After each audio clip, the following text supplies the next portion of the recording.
My dear student, question number 11 में है state whether the following are true और false, justify of answers. इस question में 5 part है, आपको प्रत्येक को जस्टिफाई करना है कि वो ट्रू है या फॉल्स है।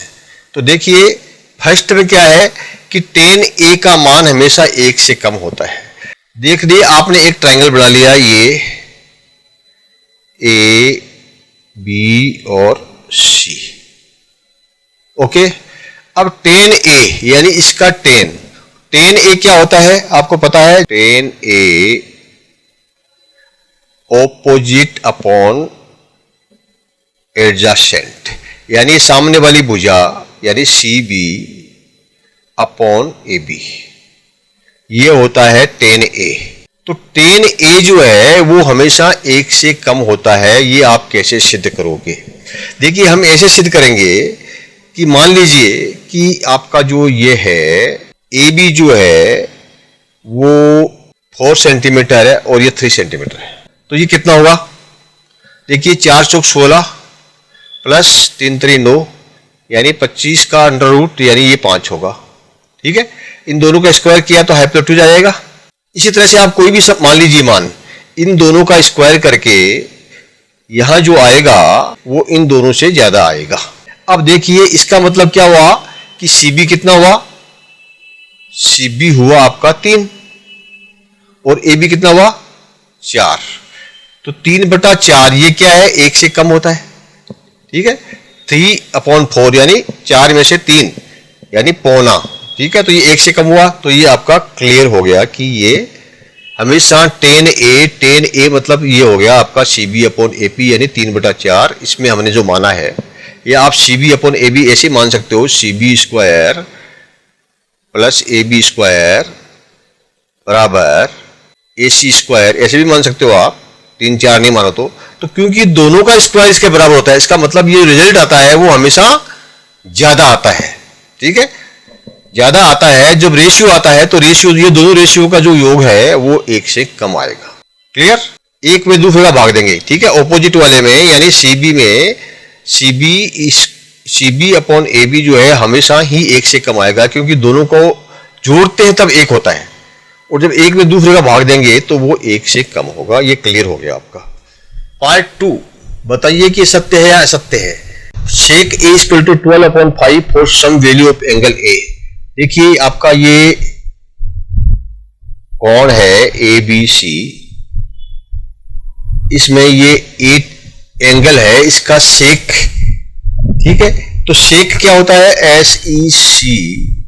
सेक का फॉर्मूला H अपॉन A यानी हाइपोटेन्यूज अपॉन एडजेसेंट, ये यानी AC अपॉन AB।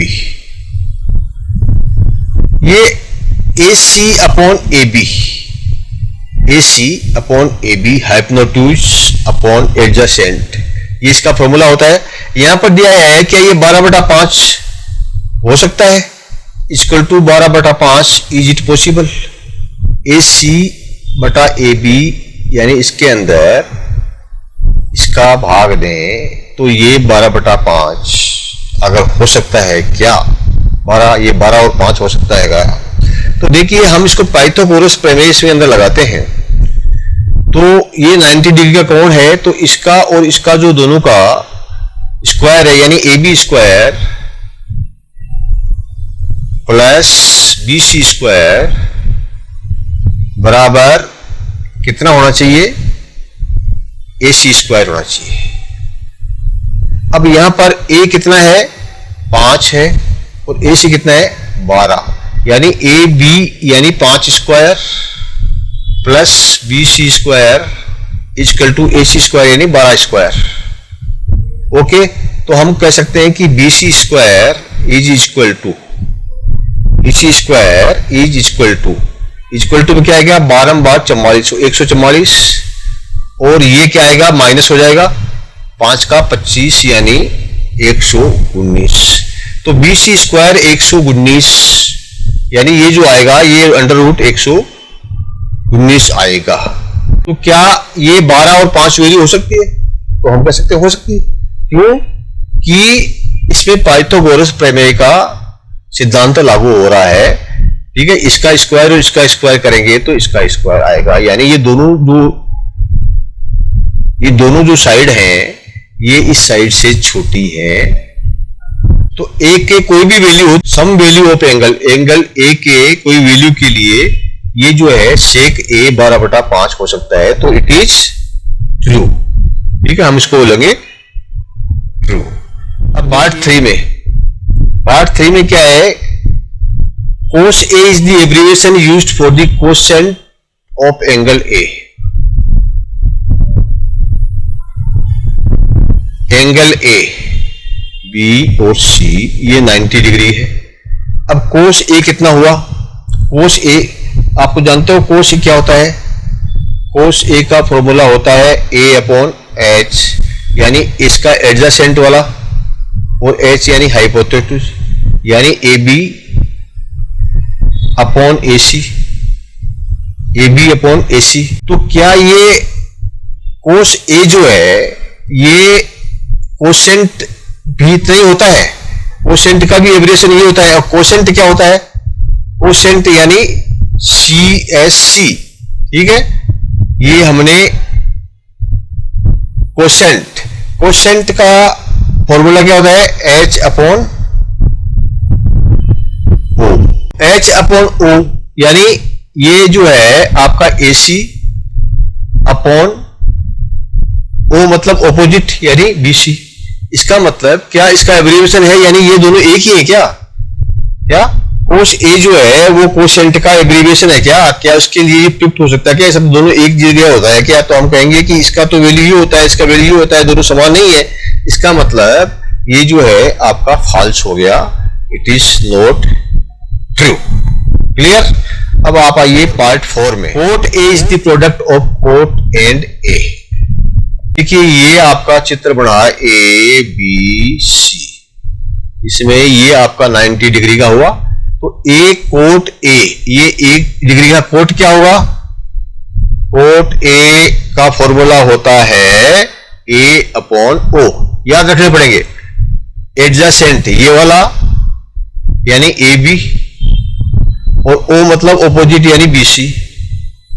तो cot A is the product of cot and A। तो हम कहेंगे कि नहीं, कोट जो है is not the product of cot A। ये जो कोट A आया, ठीक है, AB upon OC is not product of cot और A।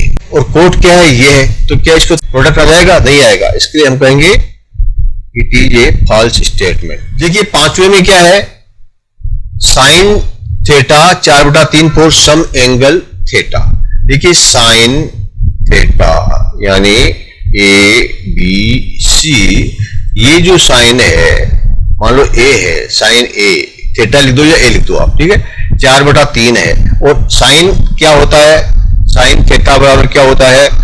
साइन थीटा बराबर होता है O अपॉन H, यानी इसके ऑपोजिट वाली ये और इसके ये H मतलब ये हिप्नोटिज्म, यानी CB अपॉन AC, ये होता है साइन थीटा। तो साइन थीटा क्या 4/3 हो सकता है? 4/3 यानी ऊपर 4 यानी C, ये जो क्या 4 और ये क्या ये 3 हो सकता है?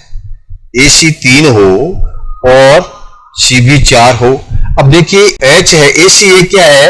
ये AB square plus BC square का जो रिजल्ट आता है उसका रूट होता है, यानी ये दोनों से बड़ा होता है, इससे और इससे बड़ा होता है। ये 4 से बड़ा ही होगा ये संख्या, और इससे भी बड़ी होगी। इसका मतलब क्या हुआ कि आपका ये जो है इस एंगल के लिए 4/3 नहीं हो सकता।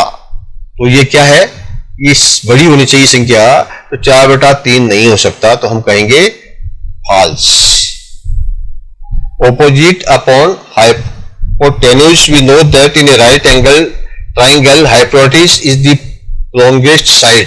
हमको पता है कि ये समकोण के अंदर विकर्ण होता है, वो सबसे लंबी साइज होती है, और यहां पर ये सबसे लंबी साइज नहीं है, इससे लंबी तो ये है। इसीलिए sign A will always less than 1 and it can never be 4/3 for any value of theta। किसी भी डिग्री के लिए कोई भी वैल्यू हो इसकी थीटा की, ये कभी भी जो है 4/3 नहीं हो सकती है, so it is false. Clear? देखिए सभी का आंसर यहां पर दिया हुआ है, पार्ट ए, पार्ट 2 यहां तक, ये पार्ट 3 यहां तक, ये पार्ट 4 और ये part 5। Okay, clear? Thank you, my dear student. Please like and subscribe